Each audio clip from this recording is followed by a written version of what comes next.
What's up, everybody, and welcome back to predictions for July 23rd and 24th of 2022.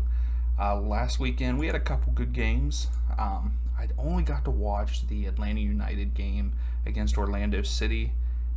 It was a pretty good game, especially the second half. Unfortunately, Atlanta dominated the game but did not win. Ended up being a 1-1 draw. They did get screwed, however, because the free kick that led to the goal should have never happened in the first place because the guy was already going to ground, but that's for another day. So let's hop into it here and get started for this weekend. First up, we have NYCFC versus Inter Miami. Currently, NYCFC are 3 wins and 2 draws in the last 5, and Inter Miami are currently 1 win, 1 draw, and 3 losses. Currently, NYCFC set second in the table, and Inter Miami set ninth. NYCFC have not kept a clean sheet in the last 10 games, which is kind of mind-boggling, and Inter Miami have not kept a clean sheet in the last 9 games. They haven't won their last 7 road games either, and also NYCFC have won all 4 games against Inter Miami. Miami, their one loss is actually a friendly against Barcelona, and they got smacked, which was either yesterday or the day before. But that being said, this game, NYCFC is at home, Yankee Stadium.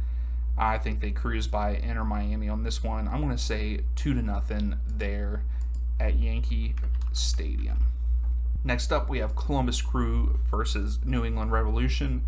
Currently, Columbus Crew are 3 wins and 2 draws in the last 5, so they're picking it up a little bit. The Revs are currently 1 win, 2 draws, 2 losses in the last 5. Columbus and New England Revs have not drawn in their last 3 matches against each other. One team has won either way. Or no, they have drawn their last 3 matches. I apologize. So it was 2-2, 1-1, 2-2 in the last 3. They are at Lower.com Field. Columbus Crew are kind of doing pretty well right now.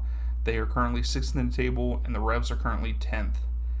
I think that this will end up in a draw. I think the Revs need to start to turn it around a little bit. They did play Philadelphia Union last week at Subaru Park, so that is always a hard place to go play. I think, however, this matchup will end in a 1-1 draw. Moving on to another game in Ohio, we have FC Cincinnati versus Nashville SC. Currently, FC Cincinnati are 4 draws and a loss in the last 5, and Nashville SC are 1 win, 1 draw, and 3 losses in the last 5. Currently, FC Cincinnati do have a current place in the playoffs, which I think that they're going to make the playoffs. And then also Nashville are currently 5th in the West, which I still think they are very inconsistent, but that's just my opinion. Nashville SC have won the previous 2 matches versus FC Cincinnati. They beat FC Cincinnati at FC Cincinnati last game 6-3, and then before that they played at Nashville and won 3-0 over FC Cincinnati. I think that FC Cincinnati are doing better. I don't think that'll happen. It's going to be a low-scoring game, I will say that. I think that FC Cincinnati will win this game at home 1-0 at TQL Stadium. Now, we have Orlando City versus Philadelphia Union. Currently, Orlando City are 2 wins, 2 draws, and a loss in the last 5. And Philadelphia are 3 wins, a draw, and a loss in their last 5. Currently, the Union are 1st in the table. Orlando is 5th. So Orlando is being quiet, I feel like. They're a quiet good right now. So Orlando City and Philadelphia Union have not drawn their last 3 against each other. So one team has won. They haven't tied. So with that being said, Orlando City won the last game. The game before that, the Union won. And then the game before that, Orlando City won. So, and it was the home team that won each time, and it was 2-1, 3-1, 2-1. And to be honest, I think that might be what the score is here. I think that Orlando City will beat Philadelphia Union 2-1 at Explorer Stadium.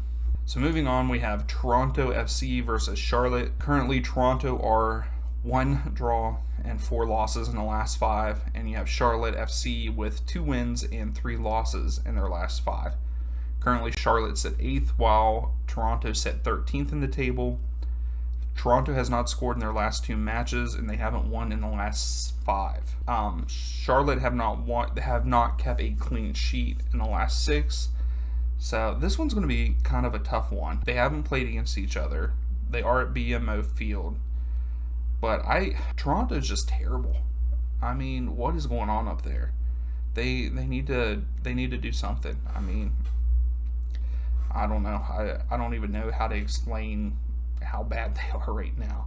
I think that Charlotte will go in and win this game. We'll go with their last home game. Toronto's last home game they tied with the Earthquake 2-2, but the Earthquake aren't all that great. Seattle beat them 2-0. I'm actually going to go 1-0 Charlotte. Next up, we have DC United versus CF Montreal. DC are 1 win, 1 draw, and 3 losses, whereas Montreal are 3 wins and 2 losses in the last 5. Montreal are 4th in the table, and DC United is currently last. DC United have not kept a clean sheet in the last 11 matches, and they haven't won at home in the last 5. At home.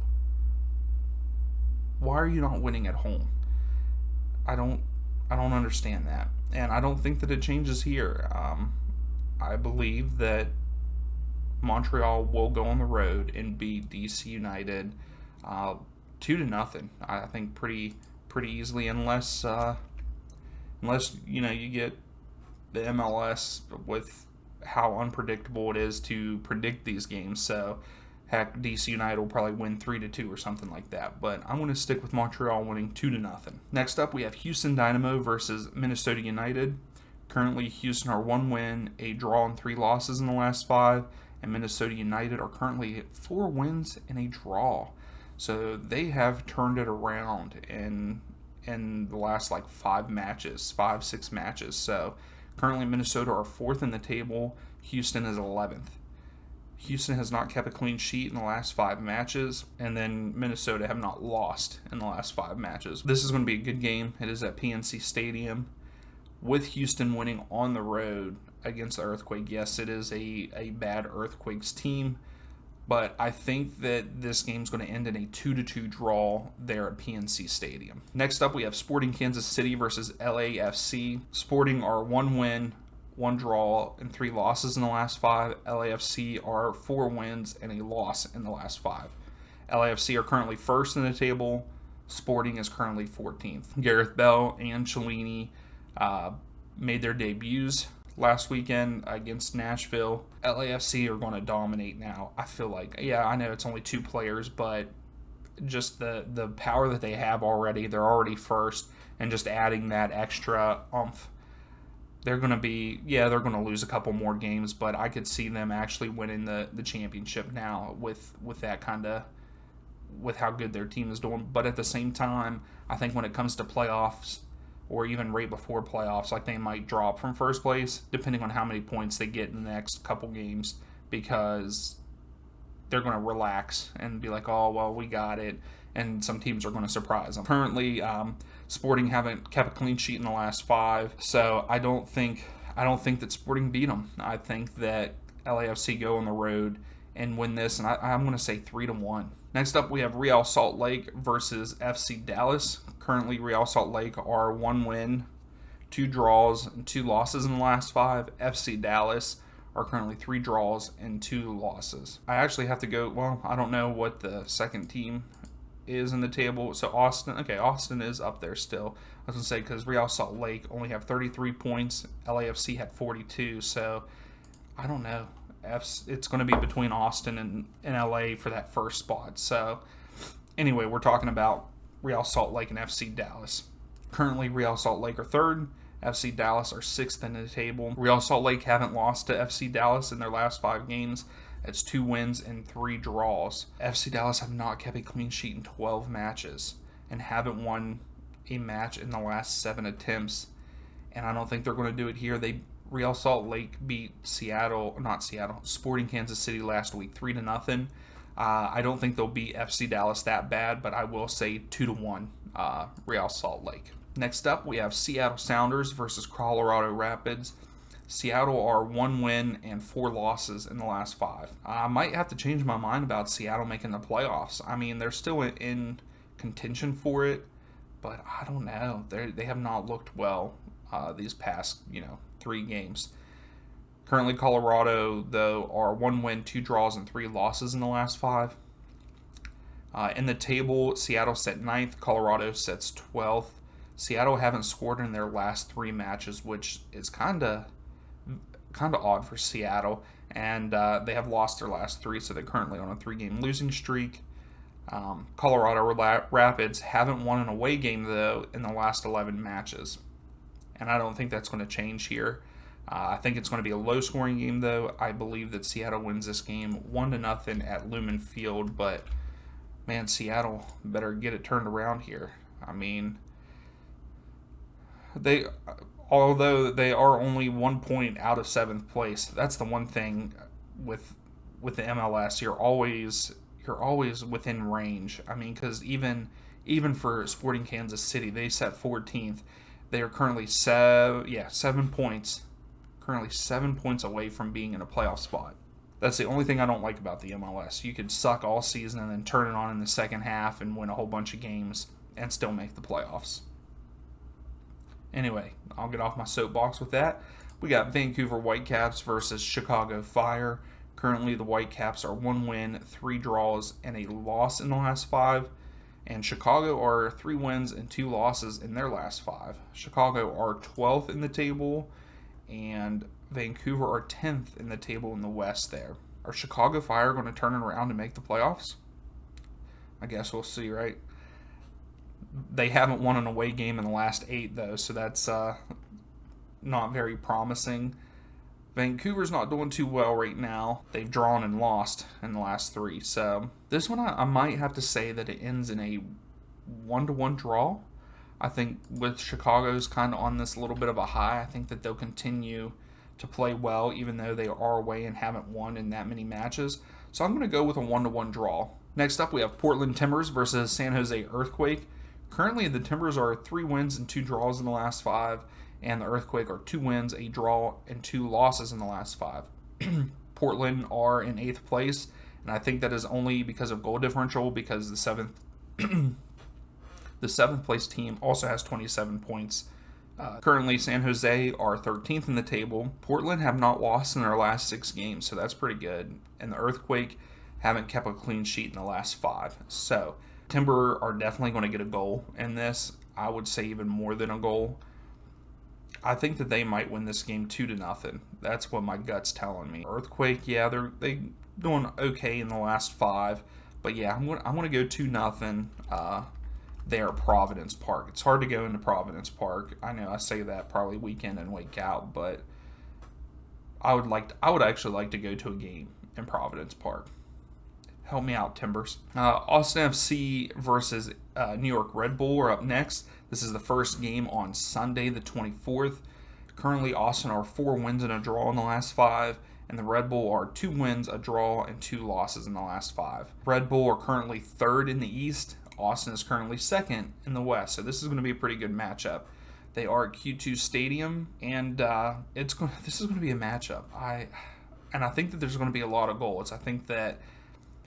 I want to say that there's probably going to be 5 goals. It's going to be like 3-2 either way, or maybe 2-2 draw. Austin's pretty good at home. I don't know what their record is at home. Red Bull, though, ranks 2nd away from home this season, but the team that ranks 1st is Austin. So I'm going to go with my 3-2 prediction. I think that Austin wins this game at home 3-2 with a late goal. And that leads us into our last game of the weekend, and it is LA Galaxy versus Atlanta United. Currently, LA Galaxy are 1 win and 4 losses in the last 5. And Atlanta are 1 win, 2 draws, and 2 losses in the last 5. Atlanta set 11th in the table, and LA are actually setting 7th. With how bad a form they've been in, they're still making the playoffs right now. These teams have only played against each other 3 times, and Atlanta has won every single time. And actually, LA has not scored against Atlanta United. So that's a pretty cool stat. They will score, though, in this game. Atlanta haven't kept a clean sheet in the last 6 matches. LA Galaxy have lost their last 3 matches. With that being said, Atlanta are playing well. Yes, they tied against Orlando City. We should have won. Like I said earlier in the video, I won't go too far into depth on that. It's kind of BS. Beautiful header for us to score. I'm going to go with a 1-1 draw here. I think that LA is going to want to get a win, and they're going to play pretty well. Atlanta is still fighting, and they're trying to push to get into a playoff spot. They are currently 3 points out of 7th place, and then 5 points out of 6th place. So we really need a win, especially a road win. But I think it's going to be a 1-1 draw there against the LA Galaxy. So that is it for the weekend. Please tell me down below what you think, or message me on Twitter, Instagram. I try to answer people as much as I can, as quick as I can. If you liked the video, please give it a thumbs up. Also, we are at 190 subscribers. We need 10 more to hit that 200 mark, which I'm super pumped for. I hope that we hit it this weekend, maybe even next weekend. So thank you for watching. We'll see you next time.